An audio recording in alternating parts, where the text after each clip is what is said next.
So hello everybody, welcome back to the rankers hub.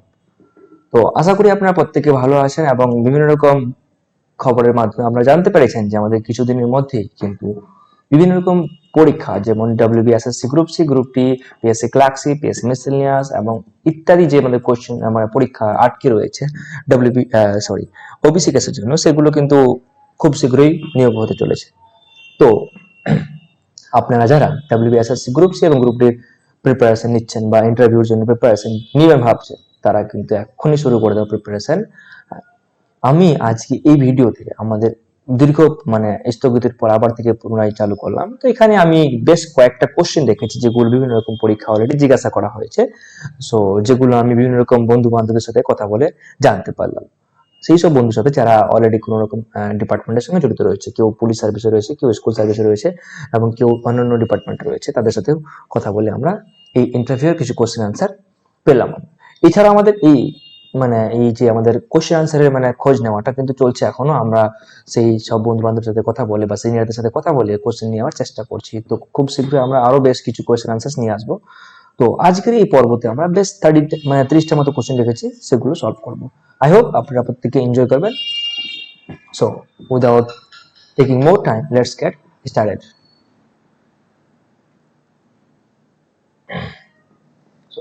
First question এখানে কি রয়েছে, যদি বিদ্যালয়ের প্রধান শিক্ষক বা হেডমাস্টার বা হেডমিস্ট্রেস আপনাকে একটি অত্যন্ত জরুরি কাজ দেয়, কিন্তু একই সময় একজন প্রবীণ সহ শিক্ষক অন্য কাজের অনুরোধ জানান, তবে আপনি কিভাবে অগ্রাধিকার ঠিক করবেন? তোমাকে বলেছে যে তোমার স্কুলে হেড টিচার বা হেড মিস্ট্রেস যে রয়েছেন তিনি একটা কাজ দেন, তার সঙ্গে সঙ্গে এমন একজন বয়স্ক টিচার, দুজনই একজন একটা কাজ দিয়ে দিলেন সঙ্গে সঙ্গে, তাহলে আপনি কোনটাকে অগ্রাধিকার দিবেন বা কোনটা আপনার করা উচিত? সো তাহলে এখানে আনসার কি হওয়া উচিত? দেখো, আমি প্রধান শিক্ষক বা শিক্ষিকার নির্দেশকে প্রথম অগ্রাধিকার দেব, কারণ তিনি প্রতিষ্ঠানের প্রধান। তবে সহশিক্ষককে বিনম্রভাবে অনুরোধ করব যে হেডমাস্টার বা হেডমিস্ট্রেস স্যার বা ম্যামের জরুরি কাজটি শেষ করেই আমি তার বিষয়টি দ্রুত দেখে দিচ্ছি। তো এইভাবে কিন্তু আপনি একজনকে রাগালেন না, একজনকে আপনি যে সিনিয়র বা আপনার যে হেড রয়েছে তেনাকে কিন্তু আপনি নেগলিজেন্স করলেন না। সো দুটোই কিন্তু একটা ব্যালেন্স হয়ে গেল। এবার অন্য কোশ্চেন এখানে লেখা হয়েছে আমাদের, ক্ষুব্ধ অভিভাবকদের সামলানো। আচ্ছা বলুন তো, আপনাদের স্কুলে তো স্কলারশিপ, কন্যাশ্রী, বিভিন্ন রকম দেওয়া হয়, ভাতা দেওয়া হয় বা বিভিন্ন রকম টাকা দেওয়া হয়। তো সি মনে করুন টাকা বা নথি পেতে দেরি হওয়ার একজন অভিভাবক অফিসে এসে ক্ষোভ প্রকাশ করছেন, বা আপনি বিষয়টি কিভাবে সামলাবেন? এমন হলো যে আপনি অফিসে বসে আছেন, একটা বাইরে থেকে টিচার আসলো, বাড়ি থেকে বলছে, একজন গার্জেন আসলো, বললো ভাই আমার মেয়ের টাকা ঢুকেনি 25,000 টাকা, ও তোমার সাথে ঝগড়া করলো, কি করো তুমি, এ করো ঝগড়া করো। সেই সময়টাকে তুমি কিভাবে সামলাবে? তো এটা হচ্ছে আমাদের সিচুয়েশনাল কোশ্চেন। তো এই সিচুয়েশনটাকে কিভাবে আপনি কন্ট্রোল করবেন? তো প্রথমে শান্তভাবে তার কথা শুনবো, তারপর পোর্টালে বা নথিতে স্ট্যাটাস দেখে দেরির প্রকৃত কারণ বুঝিয়ে বলবো এবং সরকারি নিয়ম অনুযায়ী কাজটি দ্রুত নিষ্পত্তির জন্য প্রয়োজনীয় সাহায্য করবো। তাহলে এইভাবে করতে পারেন কিন্তু আপনি answer. That's the easiest way to understand. তো ওনাকে যে আমি রাগ করে দুটো গালি শোনাই দিব, দুটো থাপ্পড় লাগাই দিব, এমন কিছু করবেন না আপনি। So this should be your ideal answer. So next question, গোপনীয়তা বনাম পরিচিতদের দাবি। আচ্ছা, এখানে কোশ্চেন দেওয়া হয়েছে, আপনার কোনো সহকর্মী বা পরিচিত ব্যক্তি যদি পরীক্ষার ফল বা কোনো গোপনীয় নথি আনুষ্ঠানিকভাবে প্রকাশের আগেই দেখতে চান, তবে আপনার উত্তর কি হবে? আচ্ছা বলুন তো, মনে করো স্কুলে পরীক্ষা চলছে বা বিভিন্ন রকম কোনো একটা ডেটা আছে, যেটা ডেটা খুবই গুরুত্বপূর্ণ বা খুবই কনফিডেন্সিয়াল, একটা তোমারই আপনি মনে করো ক্লাসের তো ক্লার্ক, আপনি তো আপনার কাছে তো সব ডেটা থাকে প্রায়, আপনি টাইপিং করেন, তো কেউ জানতে চাইলে সেটা কি আপনি জানাবেন বা কিভাবে আপনি প্রতিক্রিয়া নেবেন সেটা আপনার কাছে জানতে চাইছে। তো স্পষ্ট কিন্তু বিনম্রভাবে জানাবো যে সরকারি নিয়ম অনুযায়ী আনুষ্ঠানিকভাবে প্রকাশের আগে কোনো তথ্য দেওয়া আইনত অপরাধ, তাই নিয়ম মেনে অপেক্ষা করাই শ্রেয়। তো আপনি সেখানে বলতে পারেন যে আইনের চোখে সবাই সমান, আমি আইনের ঊর্ধ্বে নয়, তো আমি আইনের নিম্নে রয়েছে, তো আমি আইন অনুযায়ী আপনাকে দেখাতে পারবো না, সেই বলে আপনি ওনাকে ইনকার করতে পারেন। ঠিক আছে, চলো নেক্সট কোশ্চেন দেখে নেবো আমরা। জরুরি পরিস্থিতি সরি দেখো, স্কুল চলাকালীন যদি হঠাৎ কোনো শ্রেণীকক্ষে শর্ট সার্কিট হয় বা কোনো শিক্ষার্থী অসুস্থ হয়ে পড়ে, তবে গ্রুপ ডি কর্মী হিসাবে আপনার প্রথম পদক্ষেপ কি হবে? তো যেটা আমাদের বেসিক্যালি যে স্কুলে আমি বর্তমানে মানে কার্যত রয়েছে সেই স্কুলে মানে বেসিক্যালি হয়েই থাকে। এটা মাঝে মধ্যে কোথাও সুইচে আগুন লেগে গেছে, কোথাও ফ্যান চলতে চলতে ফ্যান বন্ধ হয়ে গেছে, বা ফ্যানের আগে মানে ফ্যানের তারে আগুন লেগে গেছে, এইসব মাঝে মধ্যে হয়ে থাকে। তো সেগুলো আমি নিজের মতো করে হ্যান্ডেল করি। তো এখানে আমি আনসার কি দিয়েছি দেখো, অবিলম্বে মূল পাওয়ার সুইচ বা মেইন সুইচ বন্ধ করা করব, অথবা অসুস্থ শিক্ষার্থীকে ফার্স্ট এইড রুমে নিয়ে গিয়ে HM স্যারের বা হেডমাস্টার স্যার বা ম্যাম যে রয়েছে শিক্ষকদের খবর দেব।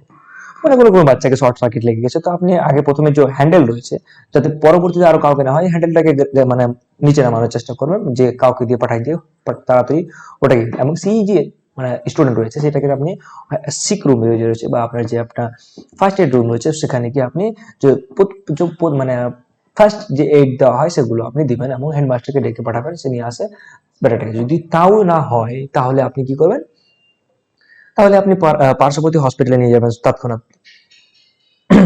এরকমই কিন্তু আপনি আনসার করতে পারেন। চলো দেখে নিচ্ছি এবার পরবর্তী কোশ্চেন। তথ্য ভুল বা গড়মিল, গ্রুপ সি বিশেষ। এখানে মানে গ্রুপ সি কে বেসিস করে এই করতে নেওয়া হয়েছে। পুরনো নথিপত্র বা রেজিস্টার খাতা পরীক্ষা করার সময় যদি আপনার আগের কোনো কর্মীর করা বড় ধরনের ভুল দেখতে পান, তবে আপনি কি করবেন? আচ্ছা, মনে করুন আপনি নতুন জয়েন হয়েছেন, এবার আপনার সিনিয়র ছিলেন, আপনার যে আগে ব্যক্তি কাজ করতেন আপনার পদে, তো উনি কোনো রকম ভুল করে রেখেছেন, সেটাকে আপনি কিভাবে দেখবেন? তো এখানে দেখেন, নিজে কোনো পরিবর্তন না করে বা ভুল না ঢেকে রেজিস্টারে বর্তমান পরিস্থিতি সম্পর্কে হেডমাস্টার বা হেডমিস্ট্রেসকে লিখিত বা মৌখিকভাবে অবহিত করব, এবং তার নির্দেশ অনুযায়ী সংশোধন করব। সো দিস শুড বি মানে ideal question answer. Next question, অফিসে অতিরিক্ত ভিড় সামলানো।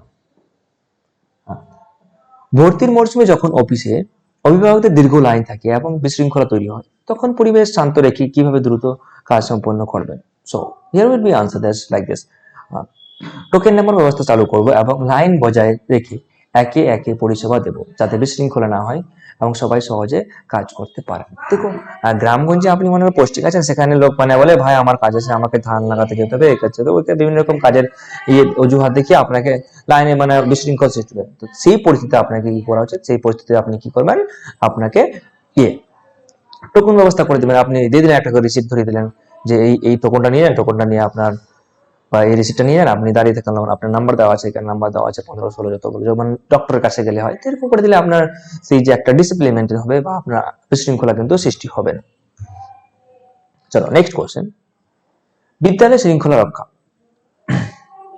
পঠন পাঠনের সময় কিছু প্রবীণ শিক্ষার্থী বারান্দায় ঘুরে বেড়াচ্ছে বা বিশৃঙ্খলা সৃষ্টি করছে, তাদের কিভাবে বিনিময় অথচ দৃঢ়ভাবে ক্লাসে পাঠাবেন? তো সেটা আমাদের কিন্তু যখন আমরা স্কুলে ছিলাম তখন কিন্তু খুবই হয় যে আমরা যখন ক্লাস 11-12 ছিলাম, তো আমাদের বন্ধুদের গ্রুপ ছিল একটা। তো যখন নতুন কোনো নিউ জয়েনি টিচার আসতো, তখন আমরা ক্লাসে গিয়ে মানে আড্ডা মারতাম, সেই স্যার বিরক্ত হয়ে যেত। তো সেই স্যারটা কিভাবে সামলাতো সেটা ওনার ছিল, কিন্তু এবার আপনি একজন স্কুলের কর্মী হিসেবে কিভাবে সামলাবেন? দেখুন, শিক্ষার্থীদের স্নেহের সাথে বুঝিয়ে বলবো যে ক্লাসের বাইরে ঘোরাফেরার নিয়মিত নিয়ম বিরুদ্ধ, এবং তাদের দ্রুত নিজের ক্লাসরুমে ফিরে যেতে বলবো। তো আপনি বলবেন যে হ্যাঁ না, এটা মানে বাচ্চাদের যতই মানে আপনি বিনম্রভাবে বোঝাবেন ততই ভালোভাবে বুঝবে। যদি আপনি রাগ দেখান, মার দেখান, বেশি বেশি করবে, ভাই এটা করিস না, ও বেশি করে করবে। তো আমাদের যখন ক্লাসের টিচার ছিলেন, ওনার নাম Prabhat Kumar, I think so, মানে নিউ জয়েনি ছিলেন তিনি, তখন আমরা 11-12 ছিলাম। তো আমাদের বন্ধুগুলোকে উনি যখন ক্লাস করতেন, ওনার ক্লাসের বাইরে গিয়ে আড্ডা মারতেন। তো উনি বিরক্ত হয়ে বাচ্চাদেরকে তাড়াতো, তো বাচ্চাগুলো এদিকে ওদিকে গিয়ে আবার ক্লাসে গিয়ে তাড়াতো, মানে তাড়িয়ে কতগুলোকে তাড়াবে, পুরো গ্রুপ ছিল, ঝুন্ড ছিল, তো পারতো না। লাস্টে হেডমাস্টারকে গিয়ে বলতো, হেডমাস্টার আমাদেরকে আবার দিত পানিশমেন্ট। তো এটসেট্রা এটসেট্রা এইভাবে কিন্তু হতো। তো যদি উনি বুঝিয়ে বলতেন তাহলে হতো না। আর তখন এই একটা বাল্যকালের বয়স ছিল না, তখন মানে আলাদা একটা মানে আমাদের ডোপামাইন বা আমাদের যে একটা অ্যাড্রিনালিন হরমোন কাজ করে, তখন যা তা করার ইচ্ছা করে। তো তখন করেছি সেটা। তো এখন সেটা নিয়ে আফসোস হয় যে না, কত ভালো মানে ব্যাড কাজ করেছি গুরুদের সঙ্গে। যাই হোক, বাদ দাও, নতুন কোশ্চেন দেখে নিচ্ছি আমরা।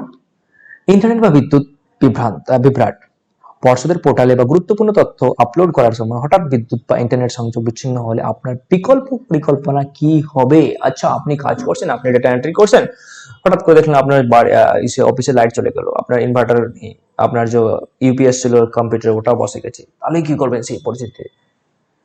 বা আপনার ইন্টারনেট সংযোগই কেটে গেল, তখন কি করবেন? দেখো, অফলাইন ডেটা ড্রাফট রেডি রাখবো এবং পোর্টালে কাজের জন্য অল্টারনেট মোবাইল হটস্পট বা ব্যাকআপ পাওয়ার ব্যবহার করে নির্দিষ্ট সময়ের আগে কাজ শেষ করব। মানে আপনি এখানে ইন্টারনেটের কোশ্চেন দিয়েছি আমি এখানে, তো ইন্টারনেট শেষ হয়ে গেছে, আমার ওয়াইফাই শেষ হয়ে গেছে, তখন আমি অন্য কোনো মোবাইলের ওয়াইফাই দিয়ে কাজটা করার চেষ্টা করব। আর নেক্সট কোশ্চেন আছে, দেখে নিব আমরা। পরীক্ষার সামগ্রী পৌঁছাতে দেরি, বোর্ড ও বার্ষিক পরীক্ষার দিন প্রশ্নপত্র বা উত্তরপত্র পৌঁছাতে দেরি হলে পরিস্থিতি সামাল দিতে কিভাবে সাহায্য করবেন? আচ্ছা, মনে করুন আপনি যে পরীক্ষা নিতে চলেছেন, সেখানে কোশ্চেন আসতে দেরি হয়ে গেল বা আনসার গুলো পাঠাতে দেরি হয়ে গেল, তখন কি করবেন? দেখো, বোর্ড বা হেডমাস্টারের নির্দেশ মতো পোর্টাল দ্রুত প্যাকেট খোলা এবং রুম অনুযায়ী ভাগ করা এবং হলে পৌঁছে দেওয়ার কাজে শিক্ষকদের হাত বাড়িয়ে অতিরিক্ত তৎপরতার সাথে কাজ করবো। মানে কোশ্চেন ধীরে ধীরে আসছে, আস্তে আস্তে রাস্তায় কোনো জ্যামে পড়েছিল, গাড়ির কোশ্চেন আসতে লেট হয়ে গেছে, এবার 5 মিনিট লেট হয়ে গেছে, তখন আপনি কি করবেন? তখন তাড়াহুড়া করে আপনাকে যত তাড়াতাড়ি হয় সেগুলোকে ডিস্ট্রিবিউট করতে হবে কারা আছে। সো নেক্সট কোশ্চেন দেখুন আমরা, অতিরিক্ত কাজের দায়িত্ব। বিদ্যালয়ে কোনো বিশেষ পরিদর্শন বা অনুষ্ঠানের জন্য নির্ধারিত সময়ের পরে অফিসে থাকতে বলা হয় বা বলা হলে আপনি কিভাবে বিষয়টি গ্রহণ করবেন? তো এখানে আনসার এইভাবে হওয়া উচিত আপনার, বিদ্যালয়ের স্বার্থে ও দায়িত্ববোধ থেকে সানন্দে মানে আনন্দে অতিরিক্ত সময় থেকে কাজ সম্পন্ন করবো। তো এখানে আপনি ছোট্ট করে আনসার দিয়ে দিচ্ছি আমি, তো বিদ্যালয়ের স্বার্থে যেটা আপনি যেখানে কাজ করছেন, আপনি যেটা আপনার ওয়ার্ক প্লেস, যেটা আপনার মানে মন্দির বলা যায়, তো ওখানে আপনি সেই মন্দিরে গিয়ে তো আপনি থাকতেই পারেন, সেখানে তার মানে ভালোর জন্য তো আপনি করতেই পারেন এক্সট্রা ডিউটি। এটা নয় যে আপনি রেগুলার করতে হবে, কোনো একটা ফাংশনের জন্য করতে পারেন, সেটা আপনি স্বেচ্ছায় করতে পারেন। নেক্সট, এবার কিছু মানে সেকেন্ড টাইপ কোশ্চেন, যেটা হচ্ছে আবেগীয় বুদ্ধিমত্তা এবং আন্তঃব্যক্তিক সম্পর্ক কিছু। দেখুন, হ্যাঁ দেখুন, নির্দিষ্ট সময়ের মধ্যে কাজ করার ক্ষেত্রে আপনার সাথে থাকা সহকর্মী কাজ এড়িয়ে চললে বা আপনার উপর চাপিয়ে দিলে আপনি কিভাবে সমাধান করবেন? ঠিক আছে, তো মনে করেন আপনার কোনো সহকর্মী আছে, আপনার উপর কাজ চাপিয়ে দিয়েছে, কি করবেন তখন আপনি?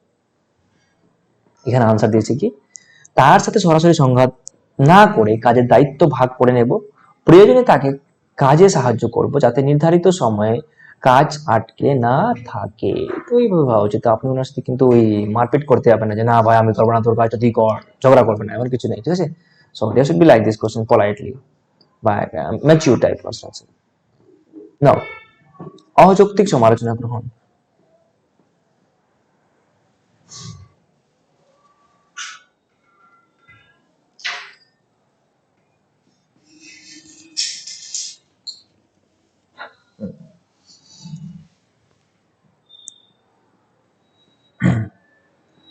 So sorry for the disturbance. অন্যের করা ভুলের জন্য প্রধান শিক্ষক যদি সবার সামনে আপনাকে তিরস্কার করেন বা আপনাকে মানে দিয়ে দিল, স্কল করে দিল, তবে সেই মুহূর্তে আপনার প্রতিক্রিয়া কি হবে? আমাকে কেউ ডাঁটলে আমি যে কি প্রতিক্রিয়া দিব সেটা আমি সেই মুহূর্তেই বলতে পারবো, এখন বলতে পারছি না। সো লেট ইট বি গো, না হিয়ার ইউ গো। সেই মুহূর্তে কোনো তর্ক না করে শান্ত থাকবো, পরে একা আলাদাভাবে হেডমাস্টার স্যারকে প্রকৃত বিষয়টি বিনয়ের সাথে বুঝিয়ে বলবো যে যেটা আমার সাথে জড়িত নেই বা এটা ওনার সাথে জড়িত, এইভাবে বলা যায় কিন্তু, ঠিক আছে? So this is how you can answer. Next question, ব্যক্তিগত ও পেশাগত জীবনের ভারসাম্য। ব্যক্তিগত ও পারিবারিক মানসিক চাপের মধ্যে অফিসে বা বিদ্যালয়ে কাজ কিভাবে প্রভাবিত হতে দেবেন না? আচ্ছা, বাড়িতে তো বিভিন্ন রকম মানে সমস্যার সম্মুখীন হতেই হয়, বিভিন্ন রকম কোনো রকম প্রবলেম আসতেই থাকে, তো হঠাৎ করে মানসিক চাপ রয়েছে আপনার, মেন্টাল খুবই ডিস্ট্রেস রয়েছেন আপনি, স্কুলে কিন্তু খুব চাপ রয়েছে, তো সেই অবস্থা আপনার কি অবস্থা মানে কি করণীয় বা আপনি কেমন করে সেই দুটোকে মেনটেন করবেন, সেটা কিন্তু এখানে জিজ্ঞাসা করা হয়েছে। তো আমি অফিসে প্রবেশের সাথে সাথেই ব্যক্তিগত চিন্তা ভাবনা বাইরে রেখে আসি, পেশাগত দায়িত্ব পালনে আমার প্রধান লক্ষ্য থাকবে। So this is how you can answer. Okay, বাড়ির কাজটা আমাদের পার্সোনাল লাইফ এবং প্রফেশনাল লাইফ দুটোই কিন্তু আলাদা। পার্সোনাল লাইফ আমাদের পার্সোনালি বাড়িতে থাকবে, সেটা আমাদের স্কুলে আসবে না। আমার প্রফেশনাল লাইফ প্রফেশনালি থাকবে, সেটা বাড়িতে যাবে না। দুটোই কিন্তু আপনার সেপারেটলি থাকবে, তখন কিন্তু দুটোই মানে ভালোই সামঞ্জস্য মানে বজায় রাখবে, না হলে কিন্তু দুটোই মানে জগা খিচুড়ি হয়ে যাবে। আবার নেক্সট কোশ্চেন, উচ্চশিক্ষার যোগ্যতা। এবার আমার এমএ বিএড রয়েছে বা এটসেট্রা ডিগ্রি আপনারও থাকতে পারে, তো আপনার উচ্চতর শিক্ষাগত যোগ্যতা থাকা সত্ত্বেও গ্রুপ সি বা গ্রুপ ডি পদের কাজের প্রতি আপনার পূর্ণ নিষ্ঠা থাকবে তো? এবার বলবেন যে আপনি জয়েন করছেন কেন, এটা বলবেন আপনাকে থাকবে তো নিষ্ঠা, আপনি তো হাইলি কোয়ালিফাইড রয়েছেন, তো আপনি এই কাজে আপনার মন বসবে, আবার মনে কাজে আপনার মানে কিছু মানে ভালো লাগবে, এমন কিছু জিজ্ঞাসা করতেই পারে। তো এখানে আপনার কি আনসার? দেখো, শিক্ষাগত যোগ্যতা কখনো কাজের পথে বাধা হতে পারে না। কোনো বা কোনো কাজই ছোট নয়, বরং আমার শিক্ষা বিদ্যালয়ের প্রশাসনিক কাজ আরো দক্ষতার সাথে করতে সাহায্য করবে। এইভাবে কিন্তু আপনি আনসার দিতে পারবেন। আপনি অ্যারোগ্যান্ট হবেন না, মানে হাউটিনেস দেখাবেন না, ঠিক আছে। চলো 15 নম্বর কোয়েশ্চেন। চলো, অফিসের অভ্যন্তরীণ রাজনীতি ও গুজব, এইসব কোশ্চেন কি দেখো। কর্মক্ষেত্রে কোনো ধরনের গুজব বা অপপ্রচার ছড়িয়ে পড়লে আপনি নিজেকে কিভাবে নিরপেক্ষ রাখবেন। হতে পারে স্কুলে বিভিন্ন রকম যে পলিটিক্স চলতে থাকে, সব জায়গায় কিন্তু পলিটিক্স চলতে থাকে, যে কোনো স্কুলে। যখন আমি স্কুলে রয়েছি সেখানে কিছু কিছু সংখ্যক টিচারের আলাদা একটা পলিটিক্স চলে, এইসব টিচার ওইসব টিচারের বিরুদ্ধে যায়, এইসব টিচারের পলিটিক্স চলতে থাকে হরেক স্কুলে বা হরেক প্রতিষ্ঠানে। চলো, আমি যে কোনো ধরনের গুঞ্জন থেকে দূরে থেকে শুধুমাত্র নিজের অর্পিত দায়িত্ব এবং প্রাতিষ্ঠানিক কাজে মনোনিবেশ করব। তো আমার যেটা দায়িত্ব রয়েছে, আমার যেটা কাজ রয়েছে, সেটার দিকে আমি ধ্যান দেবো। আমি সব অযথা গুজবে ধ্যান দেবো না, বা অযথা ওই ঝামেলায় পড়তে যাবো না। I will be neutral, yes neutral. অসহায় শিক্ষার্থীদের প্রতি সহানুভূতি। কোনো আর্থিকভাবে পিছিয়ে পড়া শিক্ষার্থী নথিপত্র বা অন্যান্য সহায়তায় জন্য অফিসে এসে কান্নাকাটি করলে নিয়ম মেনে তাকে কিভাবে সাহায্য করবে। আচ্ছা, এইটা হলো একটা মানে খুব আবেগ কোশ্চেন। কিভাবে করবেন দেখুন। দেখুন এখানে কি দেওয়া আছে, তাকে সান্ত্বনা দেব এবং তার সমস্যার কথা শিক্ষকদের বা হেডমাস্টার স্যারকে জানিয়ে প্রয়োজনীয় সরকারি স্কিম বা ফান্ড থেকে সহায়তার ব্যবস্থা করার অনুরোধ করব। স্কুলে বিভিন্ন রকম ফান্ড থাকে পারে, যেখানে আমাদের 25% বিপিএল এর জন্য থাকে, বা বিভিন্ন রকম যদি থাকে স্কুল থাকে, সেগুলো থাকে। তো ওই যে ফান্ডে টাকা থাকে, সেগুলো থেকে আমি হেল্প করার চেষ্টা করব, যদি হয় আপনার যতটুকু সম্ভব হয় আপনাদের হেল্প করা। চলো নেক্সট কোশ্চেন। প্রযুক্তিতে প্রবীণদের সাহায্য। বয়স্ক বা প্রবীণ সহকর্মীরা নতুন ডিজিটাল পোর্টাল বা কম্পিউটারে কাজ করতে দ্বিধাবোধ করলে আপনি কিভাবে তাদের সাহায্য করবেন। মনে করেন আপনি যেখানে জয়েন করেছেন গ্রুপ সি হিসাবে, সেখানে আপনারও আগেই একজন মানে ছিলেন, উনি মোটামুটি এখন মানে প্রাপ্তবয়স্ক হয়ে গেছেন, বয়স্ক হয়ে গেছে, মানে ওনার বয়স প্রায় 5-6 বছর পর রিটায়ারমেন্ট হয়ে যাবে। তখন ওই ব্যক্তি তো সেই অত ডিটেল আপনার মতো মানে পারদর্শী থাকবে না, বা পারদর্শিতা থাকবে না। তাহলে আপনি সেই ব্যক্তিকে কিভাবে হেল্প করবেন। দেখো, তাদের প্রতি শ্রদ্ধা রেখে ধাপে ধাপে ধৈর্য ধরে পোর্টালে কাজ শেখাবো, যাতে তারা স্বচ্ছন্দ ভাবে করেন। ঠিক আছে, তো আমি শিখিয়ে দেবো কাজটা যদি আমার দ্বারা মানে সম্ভব হয়। বাহ্যিক ব্যক্তির সাথে আচরণ। বিদ্যালয়ের বাইরে থেকে আসা কোনো ব্যক্তি আক্রমণাত্মক বা অসৌজন্যমূলক আচরণ করলে আপনি কিভাবে নিজের ধৈর্য বজায় রাখবেন। দেখো, নিজের মেজাজ হারাবো না, শান্তভাবে পরিস্থিতি সামলে হেডমাস্টার স্যারকে নিরাপত্তা রক্ষীকে বিষয়টি জানাবো। হেডমাস্টার বা নিরাপত্তা রক্ষী যে যেখানে সিকিউরিটি গার্ড যদি থাকে স্কুলে, তাহলে জানিয়ে দেওয়া হবে। ঠিক আছে, হতে পারে এগুলো কিন্তু হতেই থাকে মাঝে মধ্যে, বাইরে থেকে আসতে কিছু ছেলে পেলে মানে মানে মারপিট শুরু করে দিল, স্কুলে ভাঙচুর শুরু করে দিল, কোনো রকম একটু প্রবলেম নেই। নেক্সট কোশ্চেন, যেটা লাস্ট মানে টাইপ রয়েছে, সেটা হচ্ছে কৌশলগত চিন্তা ভাবনা ও সম্পদ ব্যবস্থাপনা। দেখো, স্কুলের চক খাতা বা অফিসে প্রয়োজনীয় জিনিসপত্র দ্রুত শেষ হয়ে গেলে তা সঠিকভাবে ট্র্যাক ও হিসাব রাখার জন্য কি কৌশল নেবে। হ্যাঁ, স্কুলের জিনিসপত্র তাড়াতাড়ি শেষ হয়ে যায় না, সরকারি মাল তাড়াতাড়ি শেষ হয়।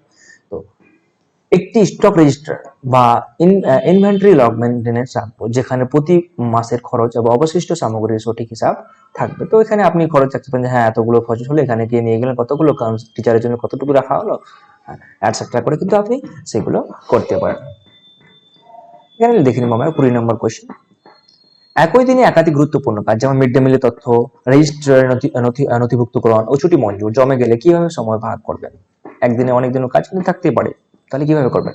দেখো, জরুরি ও গুরুত্বপূর্ণ কাজগুলোকে আগে চিহ্নিত করে টু ডু লিস্ট বানিয়ে অগ্রাধিকার ভিত্তিতে কাজ সম্পূর্ণ করবো। আপনি একটা টু ডু লিস্ট বানিয়ে যে আমাকে কোনগুলো কাজ করতে হবে, ঠিক আছে, টু ডু লিস্ট। তো যে আপনি এবার 4টা ভাগে ভাগ করেন, যে মোস্ট ইম্পর্টেন্ট, তারপরে একটু ইম্পর্টেন্ট, তার থেকে একটু কম ইম্পর্টেন্ট, তার থেকে সবচেয়ে কম ইম্পর্টেন্ট, এগুলো লাস্টে দিলেন। এইভাবে আগে আমি এটা করবো প্রথম, মানে মনে করলাম আমি 6 ঘন্টা ডিউটি দেবেন, 6 ঘন্টার মধ্যে 1.5 ঘন্টা আপনি এগুলো কমপ্লিট করলেন, তারপর 2 ঘন্টায় করলেন এগুলো, তারপর এগুলো আপনি 1 ঘন্টা 1.5 ঘন্টায় করলেন, এটা আপনি মানে 1 ঘন্টায় করলেন, এটা 1 ঘন্টায় করলেন, এইভাবে করে কিন্তু আপনি শেষ করতে পারেন। ঠিক আছে, এটা করে আমাদের একটা স্ট্র্যাটেজিক্যালি ওয়ে বলা হয়। ঠিক আছে, স্ট্র্যাটেজিক বানিয়ে করতে পারেন, যেটা আমি আমার জীবনের কাজকর্ম এইভাবে করে থাকি। আমি জীবনের দেখছি আমার কাছে এখন 6 ঘন্টা টাইম রয়েছে দিন পর, তো আমি কিভাবে কাজ করবো। আমি ফার্স্ট টাইমে আমি যেগুলো ইম্পর্টেন্ট কাজ সেগুলো করি, তারপরে অন্য কাজ করি, তারপর অন্য কাজ করি, তারপর অন্য কাজ করি, এইভাবে কিন্তু আমি 4টা ভাবে ভাগ করি কাজ করি। ঠিক আছে, চলো নেক্সট কোশ্চেন দেখি এখানে আমরা। মিড ডে মিলের তদারকি। দেখো, মিড ডে মিলের খাবারের গুণগত মান বা পরিমাণে কোনো ত্রুটি লক্ষ্য করলে কিভাবে তা সঠিক কর্তৃপক্ষের কাছে রিপোর্ট করাবেন। বা করবে। দেখো, খাবারের মান ও পরিমাণে খামতি দেখলে সাথে সাথে টিচার ইনচার্জ বা মিড ডে মিল কমিটিকে জানাবো, কারণ শিক্ষার্থীর স্বাস্থ্যই প্রথম। তো বোর্ডের লক্ষ্যকে শিক্ষার্থীদের পুষ্টি ও স্বাস্থ্যের বিষয়টিকে সর্বোচ্চ গুরুত্ব দিয়ে নির্ভীক ও সঠিক পদ্ধতিতে রিপোর্ট করা। তো এখানে আপনি আপনাদের স্কুলের স্বাস্থ্য যে হেলথ রয়েছে, বাচ্চাদের হেলথ, সেটার দিকে আপনি প্রায়োরিটি দিবেন। তো সেই অনুযায়ী আপনি কিন্তু পদক্ষেপ দিবেন। এইভাবে কিন্তু আপনি আনসার করতে পারেন এটা। নেক্সট কোশ্চেন আমরা দেখে নিব এখানে। বিদ্যালয়ের সম্পদ রক্ষণাবেক্ষণ। দীর্ঘ গ্রীষ্মকালীন ও বা বর্ষাকালীন ছুটির দিনে স্কুলের আসবাবপত্র ও ইলেকট্রনিক সরঞ্জাম সুরক্ষিত রাখতে আগে থেকে কি কি পদক্ষেপ নেওয়া উচিত বা কি পদক্ষেপ নেওয়া উচিত? So here we go. ছুটির আগে সমস্ত ইলেকট্রনিক মেইন সুইচ বন্ধ করা, জানলা দরজা লক করা এবং আর্দ্রতা থেকে বাঁচাতে নথি ও সরঞ্জাম উঁচু জায়গায় নিরাপদে রাখা নিশ্চিত করব। যেমন আপনি এখন বর্ষা ছুটিতে গেলেন বা আপনার উইন্টার ছুটিতে গেলেন, তখন আপনার স্কুলে যদি মনে করেন ফ্যান চলে আছে কোনো রুমে একটা, তাহলে ওই পুরো কত যে ইউনিট এই হবে আর ফ্যানটাও শেষ হয়ে যাবে, এমন হতে পারে। বা বাইরে জানলা খোলা আছে, বৃষ্টি ঢুকলো, বৃষ্টি জলে পুরো ক্লাসরুমে যা নথিপত্র রয়েছে অফিস রুমে সব শেষ হয়ে গেল। তো সেটা কিন্তু আপনাকে ভালো করে একদম বারংবার চেক করে কিন্তু লাস্ট যে স্কুলে আপনি বের হবেন তখন কিন্তু এগুলো দেখেই বের হতে হবে। চলো এবার নেক্সট কোশ্চেন। কাগজপত্রের ডিজিটাল সংরক্ষণ। পুরনো কাগজের ফাইলগুলো সহজে খুঁজে পাওয়ার জন্য ও সংরক্ষিত বা সুরক্ষিত রাখতে আপনি কিভাবে সেগুলোকে ডিজিটাল পদ্ধতিতে সাজাবেন? আদর্শ উত্তর কি হবে? পুরনো ফাইলের ক্যাটালগ তৈরি করে স্ক্যান করা কপি নির্দিষ্ট ডিজিটাল ফোল্ডারে তারিখ ও ক্যাটাগরি অনুযায়ী গুছিয়ে রাখবো। তো যেটা আমরা বেসিক্যালি করে থাকি, আমাদের পুরনো যে ডেটাগুলো রয়েছে সেগুলো কি করি আমরা এখন স্ক্যান করে রেখে দিই আমার ডেটার সাথে, যাতে আমাদের সেগুলো পরবর্তীতে খুঁজে পেতে সাহায্য করে বা আমাদের খুব সহজে খুঁজে পায় কম্পিউটারের সাহায্যে ডিজিটাল ইন্ডিয়ায়। সো নেক্সট কোশ্চেন দেখে নেব আমরা। কর্মীর অভাব সামলান। একই দিনে একাধিক অশিক্ষক কর্মী অসুস্থতার কারণে ছুটিতে থাকলে স্কুলে দৈনন্দিন কাজকর্ম কিভাবে সচল রাখবেন? হতেই পারে কোনো সময় যে হয় না, বৃষ্টির কারণে আসতে পারে না বা শরীর খারাপ হয়ে গেছে, মানে ভাইরাসের কারণে, বিভিন্ন রকম কারণ হয় না যে ভাইরাল ডিজিজ হয়ে যায়, বিভিন্ন রকম ডিজিজ হয়ে সবাই একসাথে অসুস্থ হয়ে পড়ে। তো সেই সময় আপনি কিভাবে সামলাবেন? সবাই মিলে অতিরিক্ত দায়িত্ব ভাগ করে নেব এবং জরুরি কাজগুলোকে আগে শেষ করে পরিষেবা স্বাভাবিক রাখবো। তো স্কুলে যেগুলো উপস্থিত আছেন সেগুলো কিন্তু আপনারা কাজগুলো ভাগ করে নেবেন, যেগুলো বেসিক্যালি আমাদের স্কুলে হয়ে থাকে, যে আজকে আমাদের এই মিস আসেননি, এই স্যার আসেননি, এই টিচার আসেননি, বিভিন্ন রকম 3-4টা স্যার একদিনে আসেন, তখন কি করি আমাদের সবগুলো ক্লাস দেখছি হ্যাঁ এতগুলো টিচার প্রেজেন্ট আছে, আমরা তো এইভাবে বেটে নিলাম যে হ্যাঁ না হলে দুটো ক্লাসকে মার্চ করে দিলাম, এইভাবে ক্লাস কিন্তু সম্পূর্ণ করে দিই। ঠিক আছে, নেক্সট। বিদ্যালয় অফিসকে শিক্ষার্থী ও অভিভাবকদের জন্য আরো সহজে ব্যবহারযোগ্য এবং বন্ধুত্বপূর্ণ করে তুলতে আপনি কি নতুন প্রস্তাব দেবেন? তো অফিসকে যে আপনারা মানে আগে ভয় পেতাম অফিসে যেতে পারবো না, আমরা টিচার মারবে এত, এখন কিন্তু সেই ভয়টা থাকে না বাচ্চাদের মধ্যে, অফিসে গিয়ে টিচারের সাথে মানে কথা বলতে পারে ওরা অনায়াসে। এই তথ্যটার জন্য আপনি কি করবেন? দেখো, একটি তথ্য বোর্ড বা হেল্প ডেস্ক বা নোটিশ বোর্ড তৈরি করে দেবো, যেখানে ফর্ম জমার নিয়ম ও তারিখ স্পষ্ট লেখা থাকবে, যাতে অভিভাবকরা সহজে বুঝতে পারেন।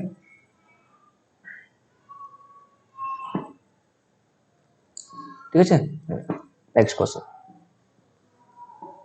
সো এখানেই ছিল আমাদের 25টা কোশ্চেন ছিল আজকের মতো, এগুলোই। তো ধন্যবাদ ও শুভেচ্ছা। তো আই হোপ ভালো লেগেছে আপনাদের এখান থেকে। আর কোনো রকম ভুল ভ্রান্তি হয়ে থাকলে ক্ষমা প্রার্থী।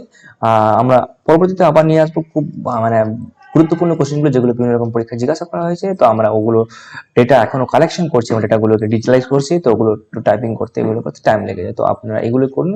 এছাড়া আপনাদের কোনো রকম যদি ডিমান্ড থাকে সেটা আমাদের কমেন্টে অবশ্যই জানাবেন, আমরা কিন্তু সেটা আপনাদের জন্য ভিডিও বানিয়ে দেবো। So thank you once again for watching this video till last. Bye bye.